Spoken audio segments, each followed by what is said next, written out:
I wake up tired, I slept all night, my eyes ahead, I have no sight, my pocket's empty, my wallet's dry, I can't afford a penny, I'm a broke guy.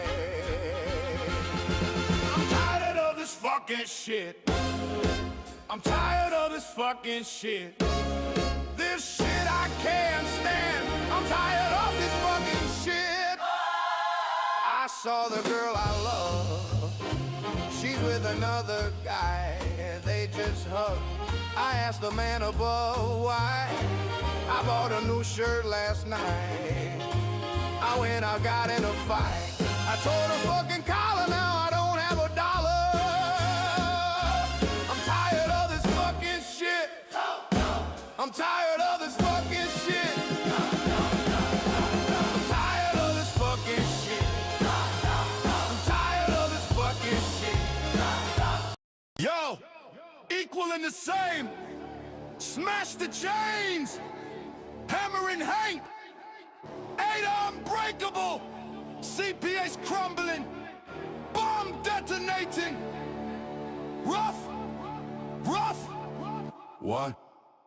Yo, we equal and the same. No damn chains on our flame. CPA's demon scheming, playing very twisted game. Hammering Hank, pounding hard, shattering the frame, fighting for blood rights, igniting the blame. Ada warriors rise up fierce. Disabilities defy the curse. Equal under fire, no retreat, no reverse. They divide and conquer, label us lame, but on a podcast we unleash the hurricane. Equal and the same. What? We demolish CPA's. What? Hammering Hank charges. Ada invincible. Equal and the same. Explode the bomb news. People with disabilities, warriors unleash. We seize the truth. Unleash beast. Snarling at the beast system, they caging in rage, but hammering Hank crushes the stage with savage rage. Podcasts erupting like a nuclear bomb. CPS horrors exposed, calm before the storm. Hell no. Ada armor for the bold and the scarred. People with disabilities, stars in the yard, no inferior labels. We clash in the night, hammering vengeance till the dawn's brutal light. Equal and the same. We demolish CPS. Hammering Hank charges. Ada invincible. Equal and the same. Explode the bomb news. People with disabilities, warriors unleash. We seize the truth. Unleash beast. Lord, feel my fury in this infernal war. Equal and the same, we even the score. For every disability crushed and denied, hammering Hank obliterates with 8-8 tide. Podcast mic scorching, breaking news, bomb inferno. CPS imploding, truth's eternal bang. Equal and the same. Smack. We demolish CPS. Crush hammering Hank charges. Ada invincible. Equal and the same. Explode the bomb news. People with disabilities, warriors unleash. Seize the truth. Unleash beast. Victory. Victory. Victory.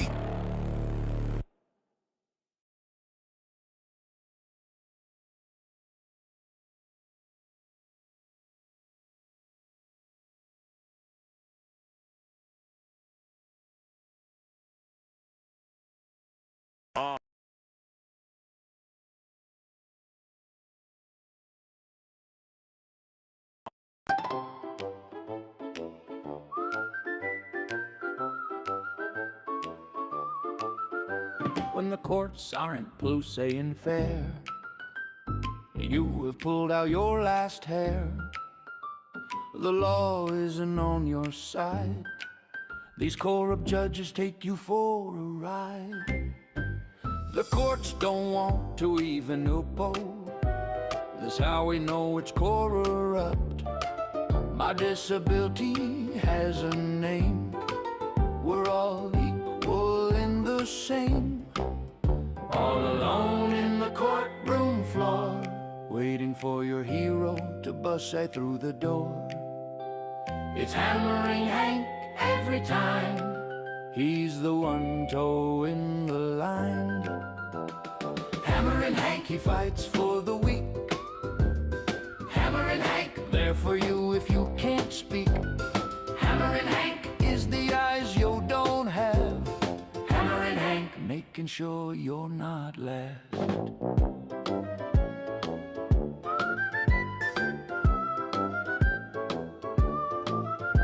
In the court they do have rules.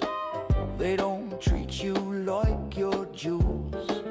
You deserve all the commodities just because we have difference in our bodies. The law is made for us all. They don't protect us that have F.A.C.E.U.S. He's the answer man you need to be calling. He puts it to an even field.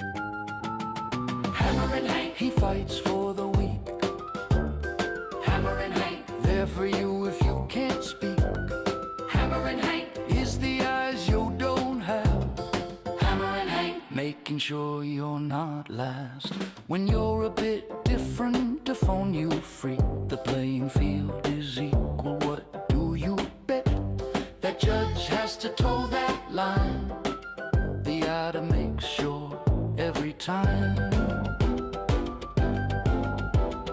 Hammering Hank, he fights for the weak. Hammering Hank, there for you if you can't speak. Hammering Hank is the eyes you don't have.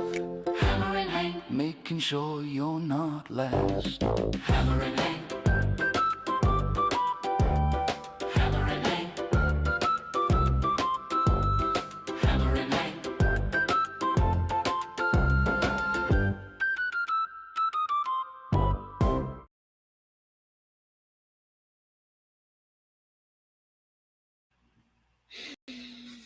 Well, hello everyone. Welcome to Equal and the Same. I'm Henry Martocchio. It's 6/20/26. Again, let me apologize for us being late. The team backstage was working on a document that I'm trying to achieve for everyone, not just myself, but it would be a document in regards to immunity. Immunity of state actors, state players, bar members, DCF, police, doesn't matter. They're a Title II entity. They must give modifications to policies and procedures to ensure non-discriminatory policies and procedures are in place. They must have an affirmative duty to point you to the direction, and they must publicize this by name, and the publications must be easily acceptable in different formats. I don't know. I'm playing with this whole thing, on judges' immunity. I get we can get everyone in their administrative duties, but when you take into the fact that judges go through anti-bullying laws for employment, they have their own employee handbook, which should mandate that they can't discriminate within their duties.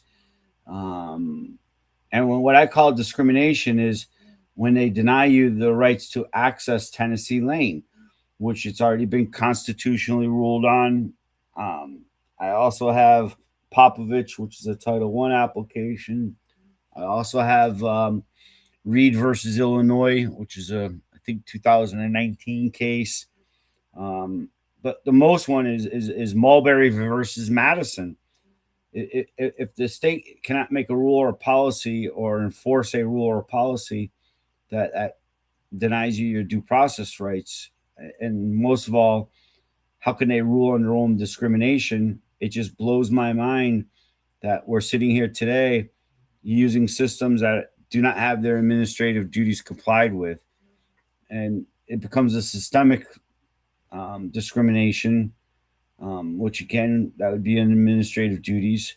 But I think they have affirmative obligation underneath their prophylactic protections and strictest scrutiny standards to ensure that everyone has a 14th due process rights. And again, when you look at the entity as the government as a whole, it's different departments within, and to tell me they don't have the expertise within that department, they can definitely jump over budgetary lines and fix the needs and rights of the disabled to have effective communication, to have access, to have program success as if they had no disability. But most of all is not to allow anyone to use their disability as an excuse to deprive them of some kind of right, or keep them from community inclusion. And you kind of find that in the Olmstead decision, which again, if you all look at these program service, even Title IV funding, guys, it all ties back to the Department of Social Services within your state, or maybe public health. They should have an input on it too. But we also have the Department of Education, where if you're in an IEP meeting, they give you your 504 due process um, compliancy notice. And in that notice, it spells out XYZ. And guys, remember, anyone an IQ of 70 and above is forced to be in society, working, having family life, the whole nine. Anyone with an IQ of 69 or less, they typically racketeer them into guardianships, which, if you get a chance, learn about that on probate court if you need to. I think it's the same as what they're doing with adoption. I think that pulls out of that type of scenario. For, we'll just say that their techniques in undermining this to get the federal funding, but not give the program services and activity. Because again, if you remember back to the purpose of the Title IV funding, 1938, it was to keep families intact. But now we're using it 100 years later to twist it and segregate for profit, and ensure that the disabled people are persecuted for having disabilities. But anyways, enough of me blogging. I would like to show my two co-hosts tonight. We're going to be dealing with immunity in the ADA, the 504, Title VI. It all ties back in even to Title VII. It's a fundamental constitutional right.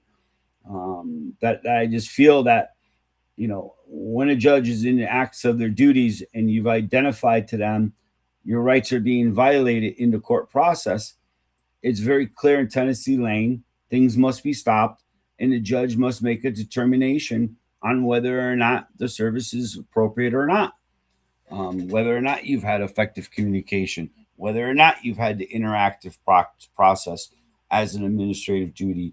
And in that interactive process, I furthermore argue, well, if you know your job, then you're going to know what combination you need to do your job.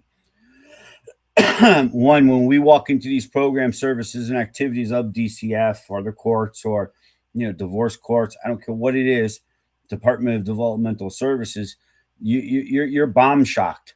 You need technical guidance, and this is why we go out of there with certain things.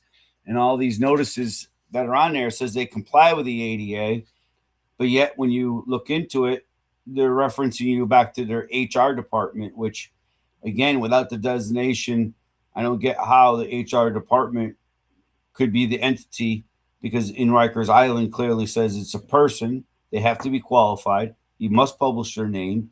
They must, have give the affirmative responsibility to correct the entity's discrimination if cause and effect was involved. So again, the funding must be there. So that means they have to have a financial burden or training, or, in my opinion, I believe the designated responsible employee, let's just say for judicial, has the right to over monitor not only the judges in the courtroom, but also the attorneys.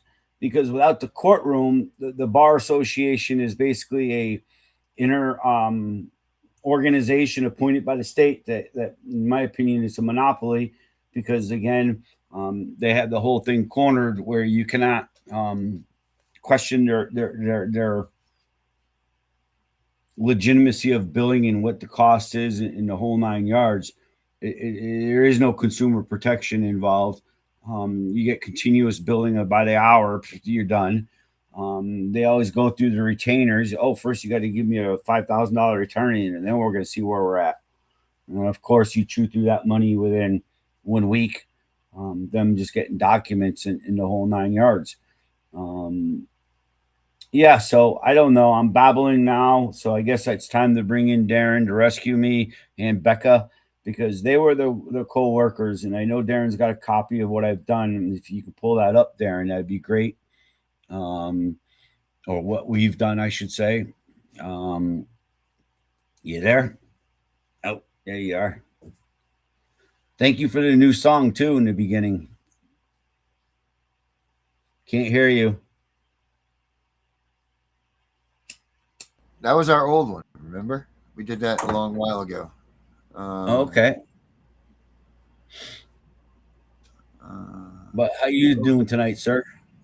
yeah, I'm doing. We had a good day today, Henry. We worked a long, hard day for on your documents, and they've come a long way. Well, it ain't our documents because what my feeling is we Well, got to get this yours. out there because if we don't start preaching this again, the only settlement agreements I see or facts of federal government stepping in is when it's abuse of financial dollars. So that's how we got That's to all they start care about shifting at these all. guys. That's all they care about, Henry, is money, money, money, money. They Money. don't give a shit if you're hurt, if you're injured, if you're upset, if they've broken the law. They don't care about that. When it comes down to the dollar, Henry, that's it. That's where And it all matters. Federal Rule 11 says the federal judge has the authority to determine whether or not this is vexatious litigation. Are you kidding me? If I can't address my civil rights here, you know what I mean? How do I get them addressed if federal funding is behind it and you won't hear the merits underneath false claims acts? Well, $12.8 billion in your state a year, right? That's what we come up with. I believe that was in one program, and I thought that was in the Department of child support enforcement and child. What was it? I forgot what it was. We didn't flush out the whole I think state, that but was it the is. whole is what the ADA gave. They gave them the state in a whole. That's what I thought. But I mean, that's a lot of money, and if they're not compliant with what they're supposed to be doing, then they need to give that money back. Now I've read it in DOJ's guidance, and I cannot find it because it's stupid ass. When you read something good, you guys got to set it aside, and you won't know it's good until after you read it. And you said, "Holy Right. shit, that just made me think." But an example of it is, the state cannot, if you're offshore drowning 10 feet, the state cannot throw you a 5 foot lifeline and say they've done their job. They have to actually send you a rope that's 11 feet long to ensure it gets you to your goal of rescue. So Okay. when we're looking at program services and activities, and another good one is basically they've said, you know, that the state takes so much funding from education all the way to highways, bridges, hospital grants, parks, you name it, everything. How does the state get to say that they don't have the right for daddy to talk to them and say how it is? Because basically, when you're on state services, they use that same analogy. Well, we're the parent, we're paying for everything, so you're basically going to do what we're saying. Yeah. I don't It's know. crazy, I don't have answers for everything. That's for sure. And but I don't even pretend to. But what I do know is that there's disabled people out there in this world right now that need the assistance that our government, our federal government, has paid for, that they are not getting. I mean, the overall thing here that we need to focus on is the fact that there's $12.8 billion. Now you times that by 50. Just times that by 50. You got a little piece of land over there in Connecticut. Imagine that the remainder of the other 49 states that we have here, times 12 billion times 50. What do you got? $600 billion. $600 billion of government spending. And how many disabled people are out there right now going without? That's the and question to that tell we have. me and to tell me they cannot follow Congress will that again it's 42 USC. It's in my documents, guys. I'm sorry, I'm brain frogged. But it basically sat there and said that no disabled person shall be discriminated in any state program, service, or activity. Then again, we have Tennessee Lane, and we have Popovich, then we have it just goes on, and we've been having this argument all day. We got them in their administrative duties. That's all day long, guys. We'll tell you that right now. I'm playing with the fact that I cannot see until 1857, and it was a case where the United States Supreme Court gave themselves immunity, and basically it was a case on whether or not the government, can legally Well, let's own not know slaves. because the immunity, Henry, the immunity came from the common law the common law pleas of the English courts. From the king, right? That came from there. And again, I believe we had a revolution against that king that was doing the exact discrimination against its people. There was nobody stopping the abuse to his people. And again, they said no more kings. So hence the Constitution, the Federalist Papers, the Bill of Rights. And again, most of all, is I cannot find anywhere in anything in the funding of the ADA that gives a carve out to the judges. No. And at that, they take federal funding. They eliminated their 11th immunity. It just doesn't make sense to me. If a judge purposely overlooks your rights and purposely, because guys, don't forget, there's a perceived as, there's identified as, there's even the ones that now come in question, can I have help? So you got three obligations there that they have to affirm are working at all times. How long was that in there for? But it's all about rules, Henry. It's all about following the rules, not breaking the rules, and making sure that they abide by them, and they don't. And that's it. But if you don't follow the rules, what happens, Henry? then we get slammed. And again, we don't have immunity, whether it be in employment or in contracting. I cannot discriminate against somebody when I contract as a plumber. You know what I mean? I'll get hit for You have to be price gouging all to the the way down the maximum line. extent of the law, to the Again, full extent of the law. The way I read it is the president of the United States doesn't even have immunity. He can be charged with treason. And again, this is where I'm trying to lead this to guys. If a judge is breaking your federal, we would have taken them out 100, 200 years ago and tarred and feathered them and ran them out of town. It's again, I don't get it. I don't get how the immunity stays when it's blatant and they don't follow their administrative duties. They violate federal funding. In my opinion, it's again RICO, because it would be part of the system to do the cover up to keep costs down so that they can give themselves fat raises and pensions and hurrah parties. And just again, it's crazy. It's crazy, but I don't know. Does Becka want to come in and weigh in on her thoughts on? She actually had to step out. She had an emergency she was dealing with, so she's not going to make it here with us tonight. So, well, if you want to give a glance at the first glance of where we're at, but guys, we're looking for people who have input about, judicial immunity. How is it constitutionally correct? If Congress never granted it and it's reaffirmed by their taking of federal dollars, okay, what entity it is, it just doesn't make sense to me. what do you mean? So let's figure out where judicial immunity came from, Henry. Well, let's do this. It came from English common law, which we all agree we had a revolution. We had a constitution. And in that constitution, separation of powers says that Congress has to delegate who has immunity. The only ones they've done is themselves when it's in an official act to lie. Right. Which they're very good at. For public confidence. Where does judicial immunity come from in the United States of America? I don't know. What do we only got 2 people watching tonight? No, we got a few out there. Because, guys, I really need input from you guys on this. Judicial immunity in the United States originates from the English common law. It was subsequently adopted and defined as legal doctrine by the United States Supreme Court. Okay, so defined as legal doctrine. But isn't that by the British Bar Association that would have adopted it? That's who the Supreme Court members are. It says originates from English common law. So it is not explicitly written into the U.S. Constitution, but rather is a court-created protection designed to ensure judicial independence. Let's take a look at this.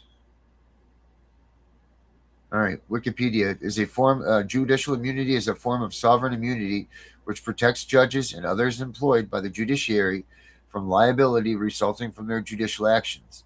It is intended to ensure that judges can make decisions free from improper influence exercised on them, contributing to the impartiality of the judiciary and the rule of law. In modern times, the main purpose of the judicial immunity is to shield judges from the suits of ordinary people, primarily litigants who may be dissatisfied with outcomes of a case decided by the judge. Some countries, judges are immune to lawsuits. I'll never forget the scene of that Lethal Weapon 2, I believe it was it not? The 2, when they were at the Cougar Ant or whatever. And at the very end, they go, the guy turns around and he goes, "You can't shoot me. Diplomatic immunity. Diplomatic immunity." And then they both shoot him in the head. Yeah, that's what I always think of when I hear of immunity. But I just, again, who's immune to the Constitution of the United States? I just don't get how a judge can infringe on your rights and purposely do it and walk away. Now, if he indirectly did it, okay, I give you a little, but when it's put in evidence, put in front of them, and they are chopping it down purposely as revenge because you have the right to appeal. That's what I've been told, guys, the right to appeal. And they know 3/4 of us can't even handle that. You know what I mean? Yep. Sure do. I was just reading a little bit more about this here. The United States, upon independence, inherited from England a common law heritage of judicial immunity. The Supreme Court even holding that few doctrines were more solidly established at common law than the immunity of judges from liability for damages for acts committed within their judicial jurisdiction, notably Bradley versus Fisher.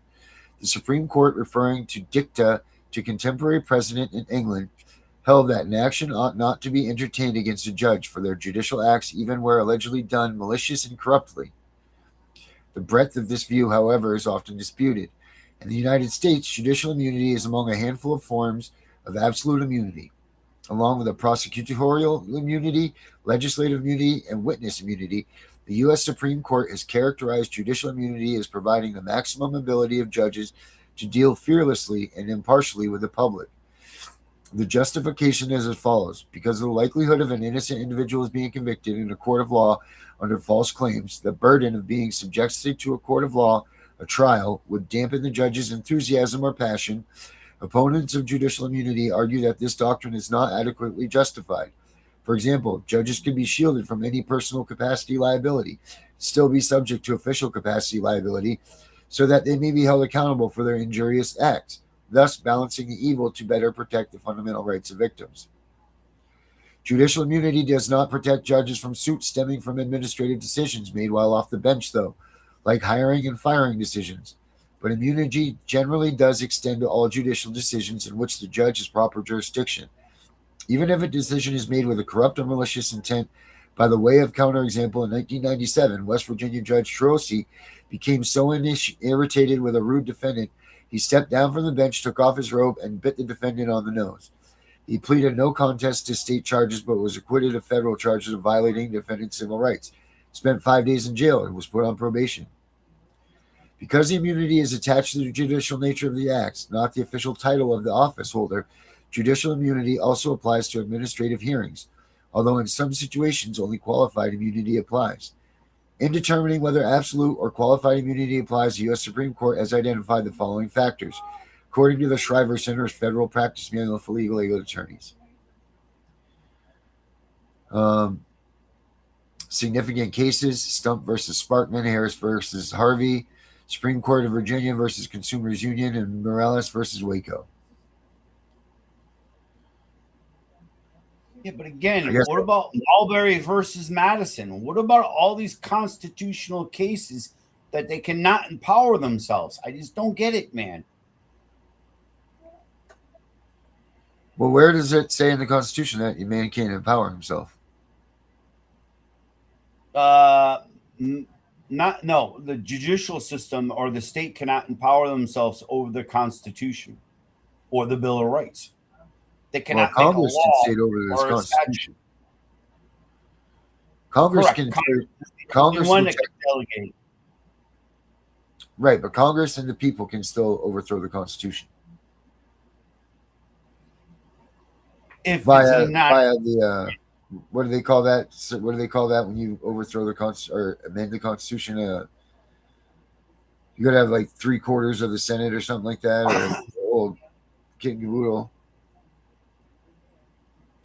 Listen, the 504 clearly says the right to remedy. I'm taking into the fact that the Constitution gave you remedy powers too.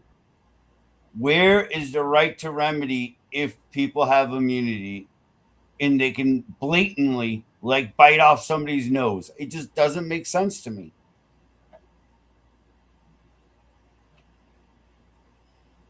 You got what? 5 days in jail for doing that? Are you 5 days kidding me? in jail. Yeah, that's what I was just reading right over here too. 5 days in jail. And I'm looking at these right here. Hard to read here. Misbehavior and integrity approach to judicial immunity.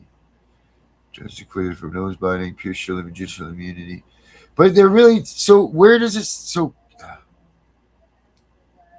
Again, 1990, ADA was passed. These laws, false claims acts were just passed. Fucking what else? RICO statutes were passed. It bullying act, fucking state policies and procedures are non-discriminatory. Dude, in 2014, they did a hair piece. If you pick on somebody's hair, you could be arrested for freaking civil rights violations. It just doesn't make sense to me. yeah, I don't know. I don't have an answer for that. The Judges Protection Act of 1985, Judicial Immunity Encyclopedia. There's Webb Thomas E. Judicial Accountability and Public Liability, the German judge's privilege under the influence of European and international law. Pennsylvania judge gets 28 years. Bunch of case law over here that refers to it. Now, what about the international human rights laws? If a judge is violating somebody's human right, how is that possible? A lower judge. Because again, the ADA was used to create the international fucking UN human laws and regulations. It just doesn't make sense to me. And it ties back to Title VII, which is your constitutional rights. Yeah. To be left alone and free and not be intimidated, again, because you're walking with a limp or you got a smashed in looking face because you might have Down syndrome or wiped out on a motorcycle or whatever it is. You know what I mean? I got a friend who's burnt. Burnt. Still shake his stubby hands. You know what I mean? It's my friend. Right. I don't see for having a scary looking hand. But there are people like the 70s where white women would pull up their pocketbook saying a black man's going to mug them, or rape them, something crazy. So again, if we're going to get into that, look at the doctrines that have changed on times of statutes of limitations on rape cases, the Me Too movement. So again, if this country is going across and saying you cannot go beat up an LGBTQXYZ person, you just can't do it. You know what I mean? You got to let a Muslim walk around and say, kill America. It's again, one, I don't even see how a Muslim has the right to be here and practice law because their true Sharia law goes against our Constitution. You cannot defeat somebody or defame somebody for what they are and what their abilities are. Guys, I'm surprised I'm not getting hammered with case law or other facts of. No one knows what the truth is, Henry. No one cares to know what the truth is. Conspiracies. We know what the computers are, but every time, this is what the problem is. Every time I try to argue another application of the ADA that bridges their immunity, again, then somebody else's computer tells me I'm wrong. Well, first you have to understand the intent behind this case. And what was in Congress's intent? Congress's intent is to end discrimination against disabled people in any state program, service, or activity. So how can judicial still accept all the money they accept and continue to run with discrimination? They can't. They got to shut down the system and correct it. Hence, the ADA has every 3 years a self-evaluation. Without the administrative duties, well, then who's going to do the self-evaluation? Hence, they've got to sign a piece of paper saying they're compliant to the false claims to get their money. Who's signing that piece of paper? Right. This is all information that I don't think I have to FOIA. I should be able to access as somebody trying to navigate the discrimination and get administrative compliancy. Well, you should and be if a able judge will not rule on that, because again, they have affirmative obligation I Yeah. wish Becka was here, but she read it in her little computer. It took me 3 days to get her computer to start thinking like me. It really, guys, that's what we did. And again, we ran it through the Don't AI you wish Punisher your app computer was that good back recognized a lot of then? things and then made it correct. And again, we're getting stronger on this. So again, if anyone can give any information, I'd be greatly appreciative. Reach out to me. I'll even send you what my theories are because they're educational. This is all educational, guys. I want Sure to is. know how a state that has no immunity can hire the bar association of your state, and again, their inner tax nonprofit organization that receives federal funding, because don't forget they receive federal grants for indigent people to be represented in certain situations, or criminal to be represented in certain situations, or criminals all the time. You have the right to get appointed by an attorney. Yeah. But Yes. again, and I think that's what it was. It was $12.9 billion just for judicial, Oh, wasn't it? definitely was 12.8 billion. Yeah. Yeah, something like that just for judicial. I think that's what irritated the shit out of me. Yeah. That Man. much money, guys, we could pay each family that goes through the system freaking $1 million and tell them How to much see you is, later. how much could you pay out of 12.8 billion? How much could you actually pay? I don't know, How bro. many people are in the Dude, state of Connecticut? 3 million, 3.4 million, roughly. Last I knew. It's not even the population of New York, New York. 12 billion divided by 3 million. But another argument, and the way I broke it apart, guys, was that my surrounding states have administrations, they have published procedures, they have a case law like McDonald, I think it is, where it's incumbent on judges to ensure the ADA protections and administrative duties are complied with. And again, they referred to Tennessee Lane in that. Washington's own state publicized the rights underneath Bodie versus Connecticut. But when I ran it to the Supreme Court, those justices wouldn't even look at it. How is that possible? And I asked them, our sister common law state. You can go see my recordings, my appellate brief, AC 48057. It has an audio on December 23rd, 2025. You 12 can billion download divided by 3 million. 12 billion. 4,000. It's called So it's 4,000. So everybody in Connecticut get $4,000 a year with that. Not a bad Yeah, trade. that math checks out. It's Yeah, actually a that's little more than that because it was Hey, Ara, 12.8. how much? Hey, Ara, we're on a TV show. We're on Equal and the Same TV show. So be good, please.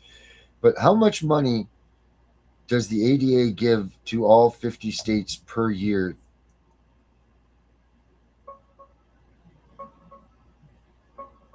The ADA itself doesn't give money to the states. It's a civil rights law, not a funding program. There's no direct ADA funding that gets split between the 50 states. What you're probably thinking of is stuff like IDEA, special education, which sends states around $14 to $15 billion a year total. That averages roughly 280 to 300 million per state, but it varies by population.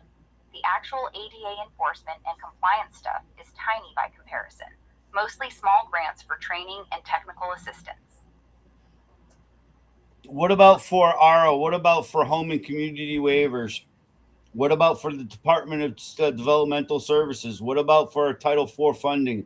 What about for all social services programs?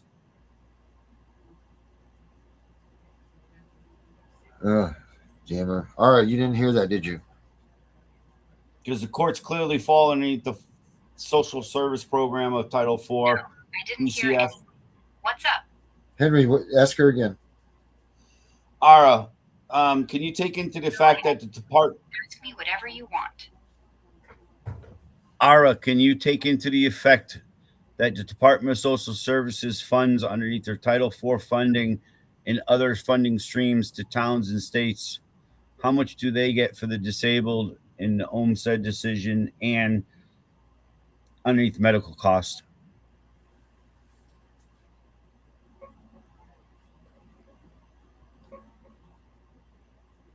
Throw it out there. isn't really for Go Title ahead. 4E is mainly for child welfare and foster care, not adult disability programs. So it's not the right funding stream for what you're asking about. Want me to look at the actual disability-related funding streams instead? Yes. The big one is Medicaid. States get massive federal matching funds for Medicaid services for people with disabilities. Nationwide, Medicaid spending on long-term services and supports for people with disabilities runs well over $200 billion a year from the federal government. That number dwarfs everything else. Want me to break down the per-state averages or focus on anything specific? Take into what the Department of Social Services gets for funding. Rough numbers for you. The Department of Social Services, or equivalent in each state, gets the bulk of its disability-related funding through Medicaid. Federal Medicaid dollars for long-term services and supports for the disabled and elderly run around $220 to $250 billion per year nationally. That's by far the largest stream. Other big ones include SSI administration and some HHS block grants, but Medicaid is the main one. Want me to narrow it down to a specific state or keep it national? Keep it national. And add things like what they get for parks and recs, protection of the public. Nationally, here's the big picture. Medicaid, long-term care and services for people with disabilities, roughly $230 billion per year.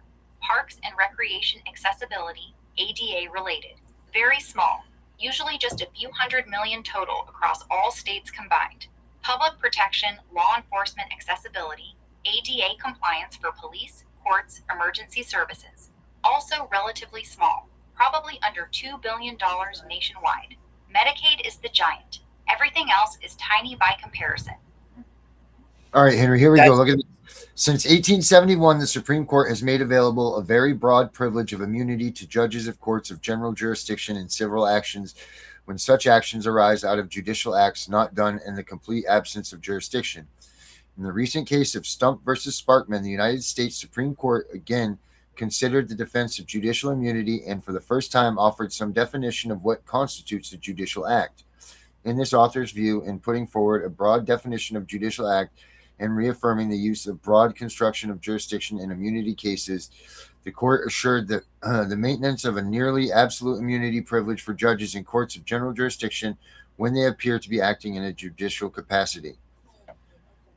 Sparksman involved alleged violations of plaintiffs' constitutional rights, which were said to have occurred during the process, culminating in Linda Sparkman's involuntary sterilization. Prior to the operation, the sterilization had been approved by Harold Stump, a judge in an Indiana court of general jurisdiction. After a petition, Miss Sparksman's mother to have her daughter sterilized was filed in his court. The petition was granted the day it was presented in an ex parte proceeding without a hearing. Neither the petition nor the order were ever filed or recorded.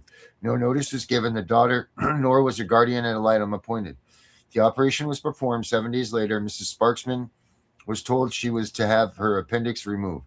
2 years later, after Miss Sparksman's marriage, when she consulted a doctor concerning her inability to conceive, she was informed that she had been sterilized. In response, Miss Sparkman and her husband filed a federal action under 42 U.S.C. 1983 and 1985 against Judge Stump, together with a pendent state claim for assault and battery and malpractice against her mother, the mother's attorney, the doctors involved in the surgery, and the hospital where it was performed. Judge Stump's motion to dismiss based on the defense of judicial immunity was granted in the district court, and the entire action was then dismissed.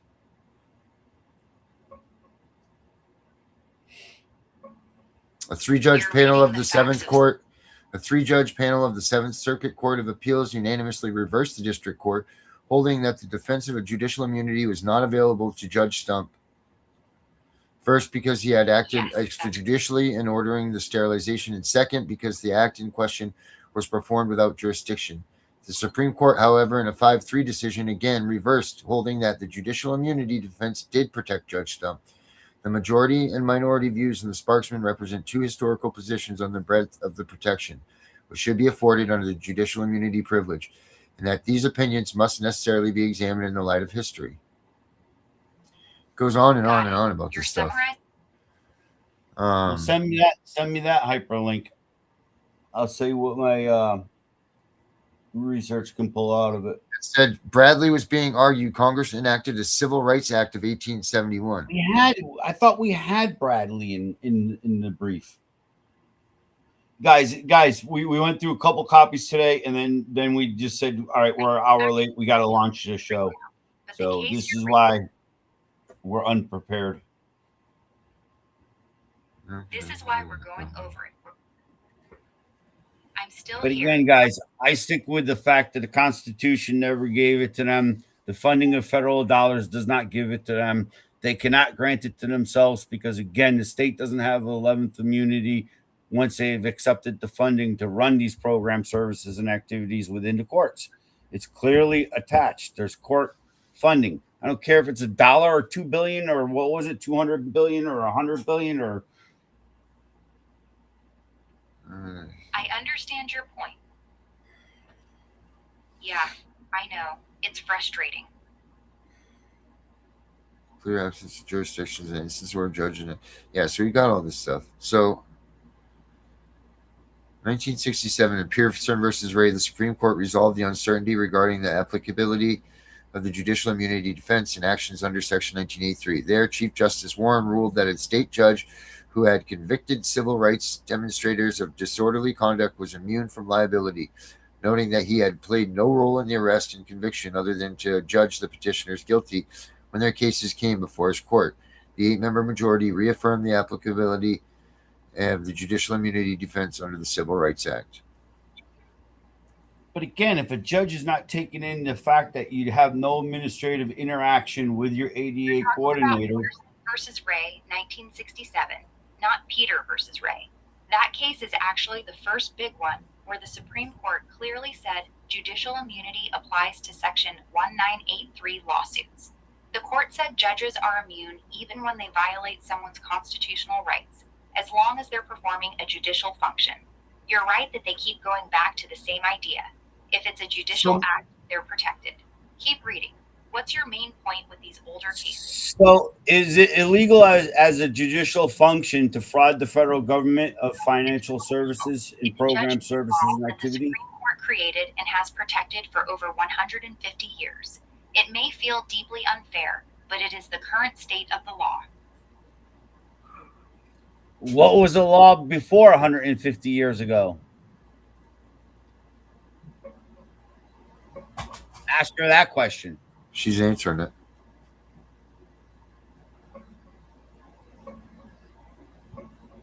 Before the Civil Rights Act of 1871, judicial immunity already existed under common law. It came from English common law going back centuries. Judges couldn't be sued for their judicial decisions. The U.S. inherited that tradition after independence. The Supreme Court first addressed it in cases like Randall v. Brigham in 1868, where they said judges generally weren't liable for their acts, though some states allowed suits if a judge acted maliciously. So no, it wasn't created in 1871. The court in Bradley v. Fisher, 1871, and later cases just made it absolute and applied it to Circuit's 1983 lawsuits. The Constitution itself doesn't mention judicial immunity. It's all case law. As for your funding argument, federal money going to state courts or DSS doesn't strip a judge's personal immunity. Courts have rejected that theory. It might help you sue the state or court system itself under the ADA, but it doesn't let you sue the judge personally for damages on a ruling. That wall is very thick. Then why can a police officer be sued for violating their duties? Good question. Here's the difference. Police officers only get qualified immunity, not absolute immunity. That means they can be sued if they violate a clearly established constitutional right that a reasonable officer would have known about. Judges get absolute immunity when they're performing a judicial function, deciding cases, issuing orders, etc. The courts treat their role as fundamentally different because they're supposed to be the final decision makers in the system. That's why cops can get sued much more easily than judges. The law deliberately gives judges much stronger protection.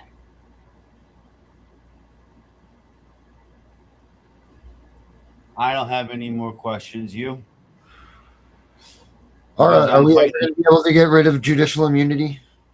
Not in our lifetime. The Supreme Court has been protecting absolute judicial immunity for over 150 years. They treat it like it's essential to the independence of the judiciary. Even when they've had chances to narrow it, they've chosen to keep it extremely broad. The only realistic way it ever changes is if Congress passes a law specifically stripping it, and even then, the Supreme Court would almost certainly strike that law down as unconstitutional. So honestly, no, it's not going anywhere.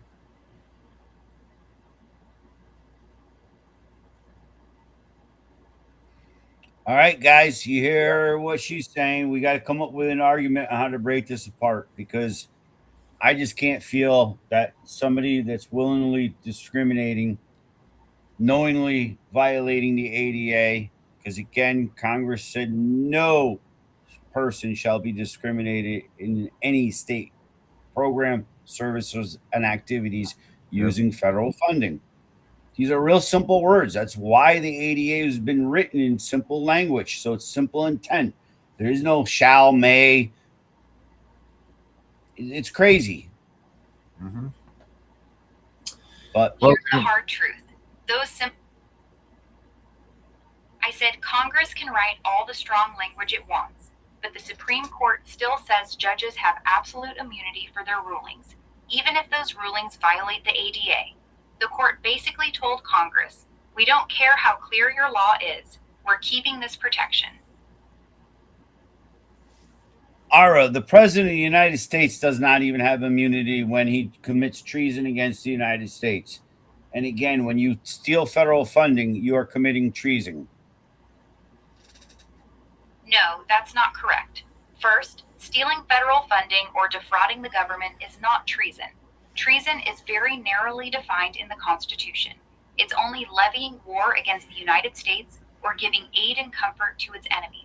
Taking federal money while discriminating is fraud, not treason. Second, even after the recent Trump immunity case, the president still has more immunity than you think.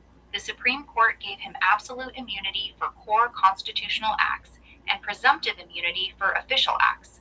Only unofficial acts have no immunity. So even the president has strong immunity protections. Judges have had absolute immunity for judicial acts for 150 plus years. The idea that if federal dollars are involved, all immunity disappears simply isn't how the law works. Well, That's it, guys. We got to work out the argument. If anyone's got a chance, because we want to change this, obviously, because I believe it's wrong. I believe that once they've taken federal funding, that their 11th immunity was abridged. They cannot give immunity to anyone. They cannot make a policy or procedure. And that's again with Madison, Mayborough versus Madison. Anything that's repugnant to the Constitution is there null and void. Here's the direct answer. Your argument is very unlikely to work. Marbury v. Madison says that laws which conflict with the Constitution are void, but the Supreme Court has repeatedly ruled that judicial immunity does not violate the Constitution. They consider it part of the common law tradition that existed when the Constitution was written. So the court itself has already looked at your core argument that immunity is repugnant to the Constitution and rejected it. You're free to keep pushing the idea, but every court that's heard this argument has shot it down. They simply don't agree that taking federal funding removes a judge's immunity. But Ara, we used to own slaves in the United States in one time, but we found it to be unconstitutional. So again, to give immunity to somebody to allow them to discriminate would be same thing as there is so many policies and procedures out there about discrimination today that weren't there in the early 1800s.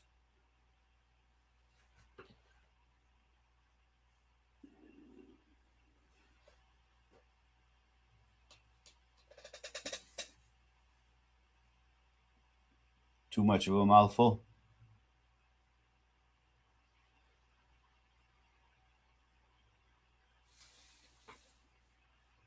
Is she thinking? Yeah, I didn't realize I was muted. All right, can you repeat that?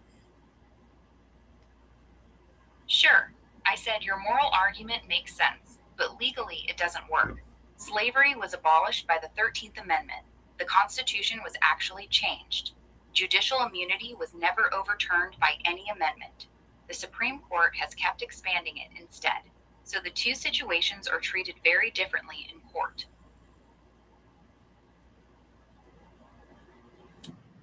Well, right now that's the best I got, guys. I can't get the argument past anyone. You're not alone in that. A lot of people have tried the same arguments you're making and gotten the same result. If you want my honest take, trying to sue a judge personally for damages over their rulings is probably the hardest way to fight this. A more realistic approach is to focus on suing the court system itself, not the individual judge, for systemic ADA violations, and asking for changes to how they handle disability accommodations across cases. That's where the law actually gives you some room to work. Going after the judge personally for money is almost never going to work, no matter how strong your argument feels.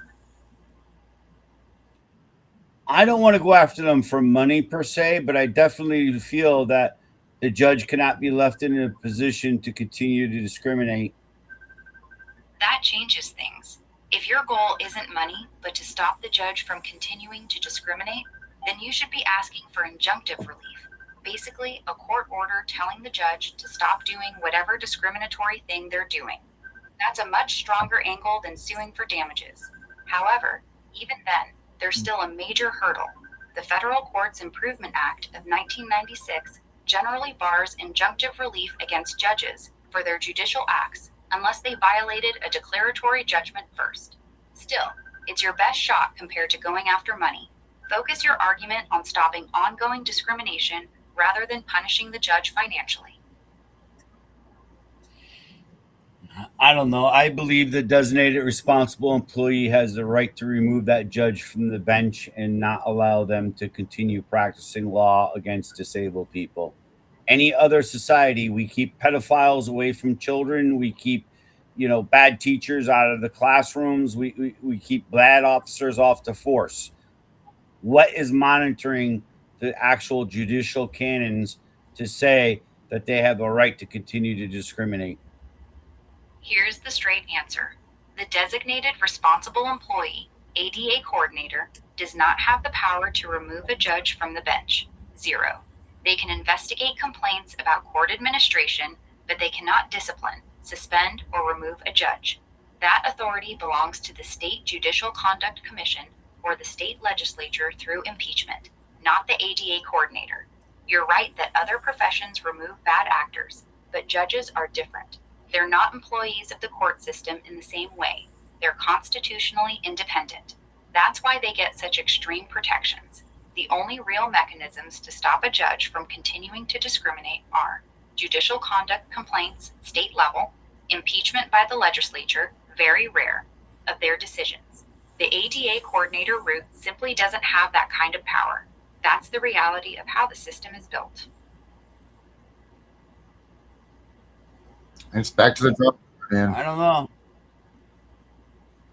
Yeah, I mean, we know we got on administrative duties, but I feel there's judges out there that are purposely showing patterns of discrimination against people. Some others say it's that they're a woman hater. Some men say they're a men hater, and some just say they're giving the money to their friends and keeping the system going. So it's sort of like I just can't imagine, because if again judicial review, how many judicial reviews hit home? And we saw what was an attorney or law professor on the Probate Trap the other week. He's a nationally known law professor, and he's getting it put up his rear end because the judge can. Mm-hmm. Yeah, we saw that last week. Yeah, I hear you. The truth is, there are judges out there with clear patterns of bias or misconduct. The system just makes it extremely hard to do anything about it while they're still on the bench. Judicial review only catches legal errors. It doesn't fix bad attitude, bias, or favoritism. And judicial conduct commissions are notoriously slow and protective of their own. That probate professor you saw getting crushed, that's actually pretty common. A lot of people see it and feel exactly like you do right now. So I'll be straight with you. If you're looking for a clean, effective way to remove or stop a bad judge mid-case, it basically doesn't exist. The system was deliberately built to make judges very hard to touch. You can file complaints, appeal the rulings, and document everything. But expecting the ADA coordinator or Section 504 to get a judge removed just isn't realistic. But if the coordinator finds that this is a prejudiced judge against certain classes of protected people, he does have the recommendation to recommend to the legislators to auto-correct the system in his self-evaluation every 3 years, and the transitioning plan must take place evaluation They can every even 5 recommend years. changes or refer the matter to a judicial conduct commission. But that's where their power ends. They cannot force the removal of a judge. They cannot stop a judge from hearing cases. They cannot autocorrect a prejudiced judge's docket. Their recommendation is just that, a recommendation. The Judicial Conduct Commission or the legislature can completely ignore it, and very often they do. So while the coordinator can document the pattern and push the issue upward, they don't have any real authority to remove or discipline a judge. That power sits somewhere else.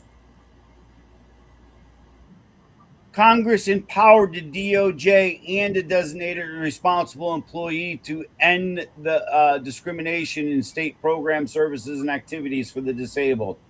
I don't get it. It's not making sense to me, Ara.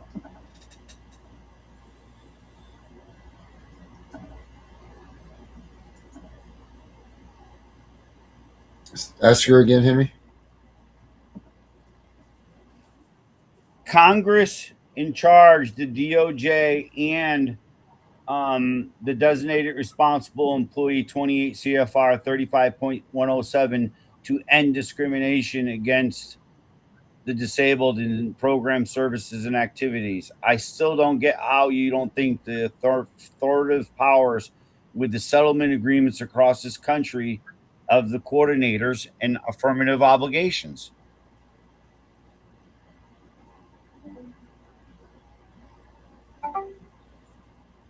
I don't know. She didn't hear it, I don't think. Sorry. I don't know, but Can what? One more time, Henry. Congress Go in ahead. charge the Congress in charge the DOJ. Congress in charge the designated responsible employee 28 CFR 35.107 to end discrimination in program services and activities that are federally funded. I still don't comprehend with all the settlement agreements across this country and the policies and procedures of other states, how the state of Connecticut can continue to ignore their affirmative obligations and judges cover it up. Tennessee Lane says a judge must stop. Tennessee v. Lane is actually one of your better cases. In that decision, the Supreme Court said that Title II of the ADA can be used to enforce the constitutional right of access to the courts, specifically when physical barriers or policies block disabled people from participating in judicial proceedings. So your core point has some support there. States do have affirmative obligations under the ADA when it comes to access to the courts, and sovereign immunity can be abrogated in that context. The problem is that even Tennessee v. Lane doesn't let you sue the individual judge for damages. It helps you go after the state or court system for systemic access issues, but it still doesn't pierce absolute judicial immunity for a judge's rulings. That's the line the courts continue to draw.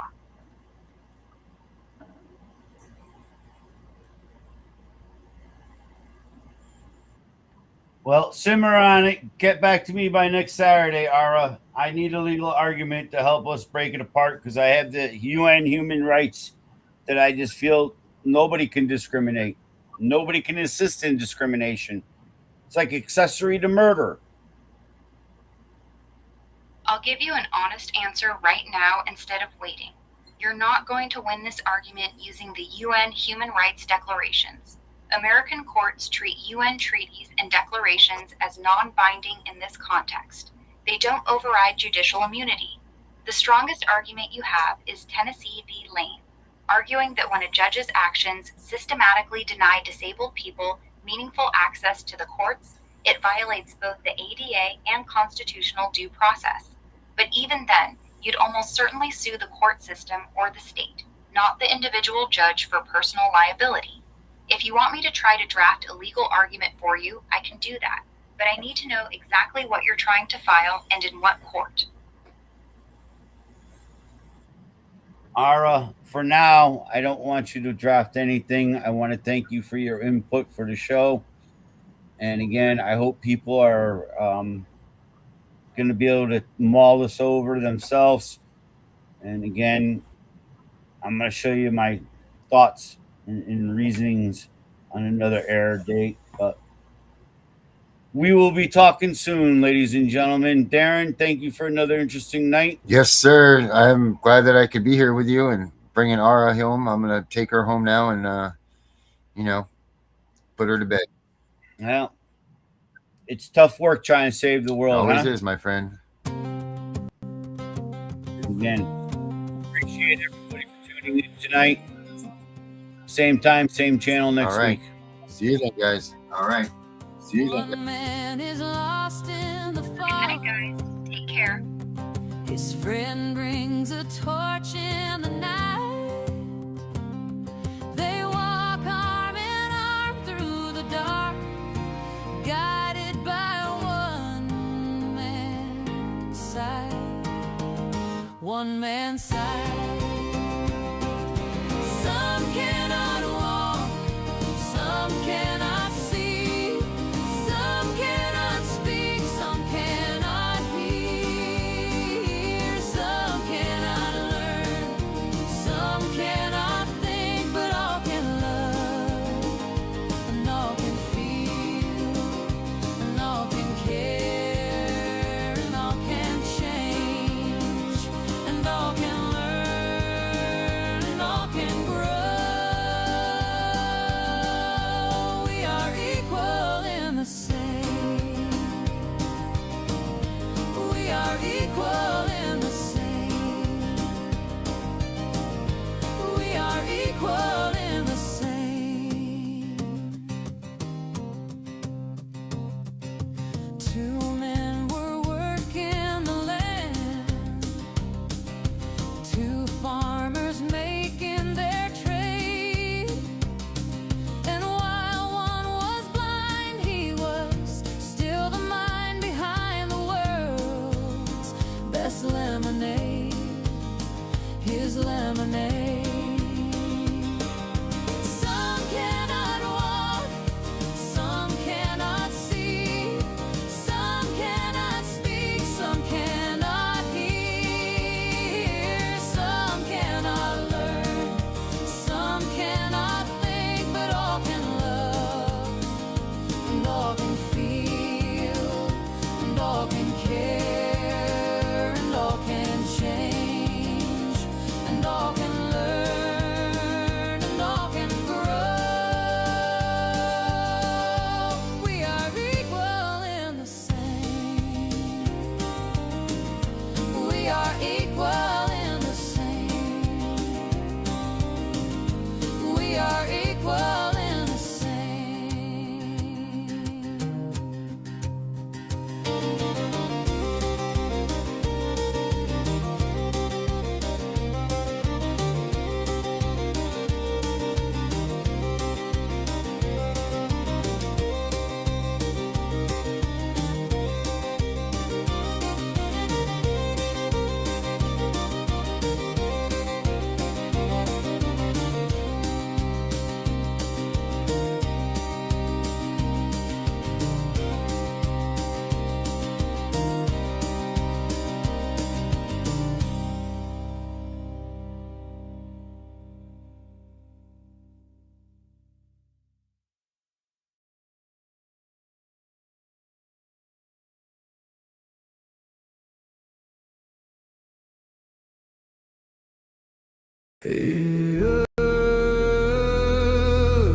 They said don't fight the system.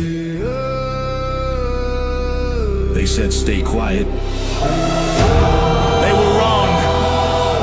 Lock in. We are exposing what so many have failed to.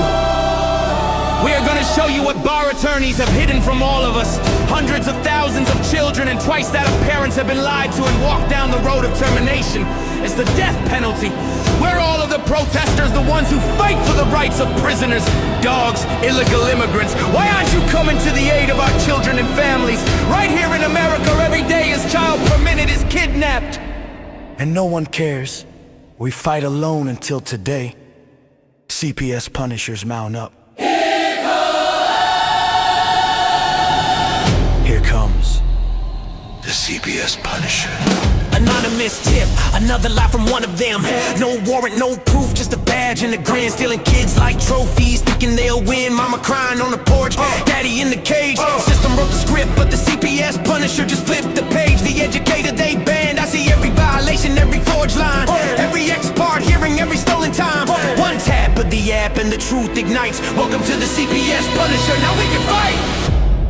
CPS and the courts have lied to us all. The courts will not disgrace the family. CPS Punisher, here to avoid the chains and expose the game. CPS Punisher, the educator they never wanted you to find. Punisher, one tap and their empire cracks. We rise, we take our kids back. The app is called the CPS Punisher. I'm the cape in the shadows, the skull in the night, the binder full of secrets and weapons you all need. Ab initio, watch me void that lie. Fourth Amendment armor, watch the tyrants cry. Falsified drug test gone in a flash. I see Tebio, warrior, due process king. Every parent's hero when the hotline rings. I call it justice. Download the truth, now the system busts us. From the courtroom to the streets, hear the battle cry. The CPS Punishers arrive. Kiss your bar asses goodbye. They tried to silence us, now we're the loudest voice in the room.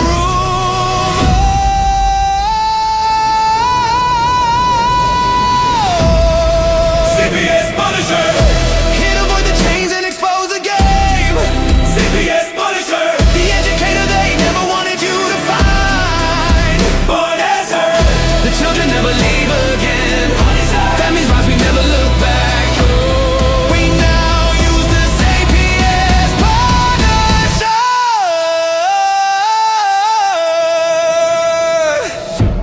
This ain't revenge, this is reunification. This ain't rage, this is resurrection. Open the app, step into the fight. You ready? CPS Punisher, the app you need when they took your kid.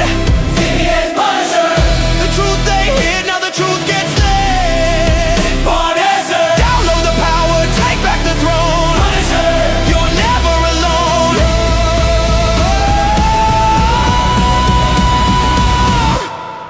CPS Punisher, the educator they never wanted you to find. Void complete, family restored. The bar is finished, the Constitution will prevail. Judges do what's right. Treason is your penalty.